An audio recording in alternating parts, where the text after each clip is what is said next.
नमस्कार दोस्तों, अगर आप भी 2022 में किसी ईएलएसएस म्यूचुअल फंड में अपनी इन्वेस्टमेंट को स्टार्ट करके एटीसी के मुताबिक टैक्स बेनिफिट को हासिल करना चाहते हो तो आज के इस वीडियो में हम कनेरा रोबेको के टैक्स सेवर म्यूचुअल फंड के बारे में बात करने वाले हैं। तो इस वीडियो के अंत तक जरूर देखेगा।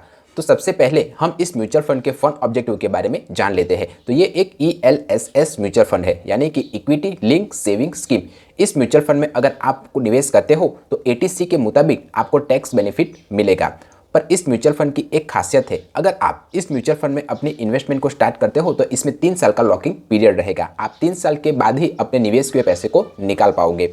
अब हम इस म्यूचुअल फंड के पास्ट रिटर्न्स के बारे में जानें तो इस म्यूचुअल फंड ने पिछले 1 साल में 34.7% का रिटर्न्स, 3 साल में 27.1% का रिटर्न्स, 5 साल में 22.3% का रिटर्न्स और ऑल ओवर 17.7% का रिटर्न्स अपने इन्वेस्टरों को लाकर दिया हुआ है। आप जो यहाँ पर कैटेगरी एवरेज देख रहे हो वो ये बताता है कि किसी दूसरे टाइप के ईएलएसएस म्यूचुअल फंड की तुलना में इस म्यूचुअल फंड ने कैसा परफॉर्मेंस किया हुआ है।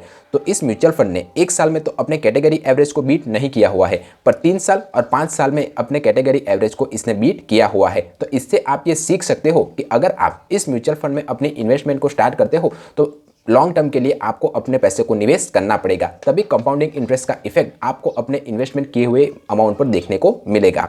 इस म्यूचुअल फंड का एक्सपेंस रेशियो 0.74% है, जो मेरे हिसाब से थोड़ा ज़्यादा है। अब जिसे नहीं पता कि एक्सपेंस रेशियो किसे कहते हैं, तो जो एसेट मैनेजमेंट कंपनियां होती है वो हमारे ही पैसे को मैनेज करने के लिए हम ही से कुछ फीस चार्ज करती है और उसी फीस को वो एक्सपेंस रेशियो के तौर पर हमें बताती है। तो जितना ज़्यादा एक्सपेंस रेशियो होगा उतना ही कम इन्वेस्टरों को प्रॉफिट होगा। इस म्यूचुअल फंड का एग्जिट लोड 0% है, और वो क्यों? क्योंकि इसमें 3 साल का लॉकिंग पीरियड पहले से ही लगा हुआ है। ये जो म्यूचुअल फंड है वो बेंचमार्क S&P BSE 500 ट्राई को फॉलो करता है। अगर आप इस म्यूचुअल फंड में अपनी इन्वेस्टमेंट को स्टार्ट करना चाहते हो तो मिनिमम SIP 500 रुपीज़ और लमसम अमाउंट 500 से स्टार्ट कर सकते हो। ये जो म्यूचुअल फंड है वो इन्वेस्टरों के 95.14% पैसे को इक्विटी यानी कि शेयर मार्केट में निवेश करता है। तो शेयर मार्केट का उतार चढ़ाव का इस म्यूचुअल फंड के ऊपर आपको सीधा असर देखने को जरूर मिलेगा। ये जो म्यूचुअल फंड है वो इन्वेस्टरों के 77.34% लार्ज कैप में, 15.99% मिड कैप में और 1.81% स्मॉल कैप में निवेश कर रहा है। टॉप स्टॉक होल्डिंग कंपनियां देखें जहां पर इसने इन्वेस्टरों के पैसे को निवेश किया हुआ है तो वो है Infosys limited, ICICI bank, HDFC bank और L&T कंपनी लिमिटेड।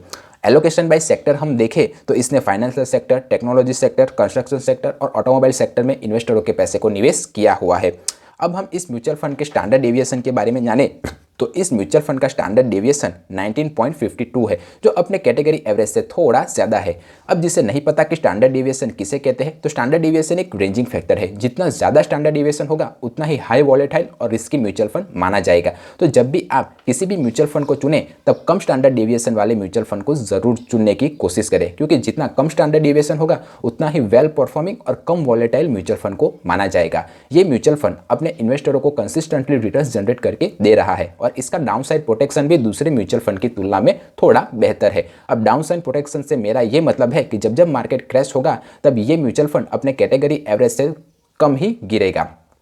अब हम इस म्यूचुअल फंड पर लगने वाले अगर टैक्स के बारे में बात करें तो अगर आपने 1 साल के बाद अपने निवेश किए पैसे को निकाला तो आपको long term capital gain tax 10% का अपनी रकम पर देना पड़ेगा और उसमें से भी आपको 1 लाख रुपीज़ का असम्पशन मिल जाएगा। पर अगर आपने 1 साल के भीतर ही अपने निवेश हुए पैसे को अगर निकाल लिया तो आपको 15% का short term capital gain tax पूरी रकम पर देना पड़ेगा। अब अगर आप किसी भी म्यूचुअल फंड में अपनी इन्वेस्टमेंट को स्टार्ट करते हो तो इन बातों का ध्यान जरूर रखें। नंबर 1, कभी भी किसी भी म्यूचुअल फंड के पास रिटर्न्स को देखकर आप उस म्यूचुअल फंड में इन्वेस्टमेंट ना करें, क्योंकि जो म्यूचुअल फंड के पास रिटर्न्स होते हैं वो उसके परफॉर्मेंस के आधार पर हर साल चेंज होते रहते हैं। नंबर 2, हमेशा यानी कि हर 6 महीने में अपने कैटेगरी एवरेज के साथ अपने म्यूचुअल फंड के परफॉर्मेंस को कंपेयर करते रहिए। अगर आपका म्यूचुअल फंड अपने कैटेगरी एवरेज से अगर अच्छा परफॉर्म कर रहा है तब आप उस म्यूचुअल फंड में इन्वेस्टेड रह सकते हो, वरना जितना जल्दी हो सके उतना जल्दी उस म्यूचुअल फंड से बाहर निकल जाइए। नंबर 3, हमेशा अपने फंड मैनेजर या फंड एडवाइजर की सलाह जरूर लें। नंबर 4, हमेशा लॉन्ग टर्म के लिए इन्वेस्ट करें। लॉन्ग टर्म से मेरा मतलब है 5 साल या उससे ज़्यादा के लिए, तभी कंपाउंडिंग इंटरेस्ट का इफेक्ट आपको अपने निवेश किए हुए मनी पर आपको देखने को ज़रूर मिलेगा। और आखिरी बात, हमेशा डायरेक्ट प्लान के थ्रू अपने म्यूचुअल फंड में इन्वेस्टेड करें।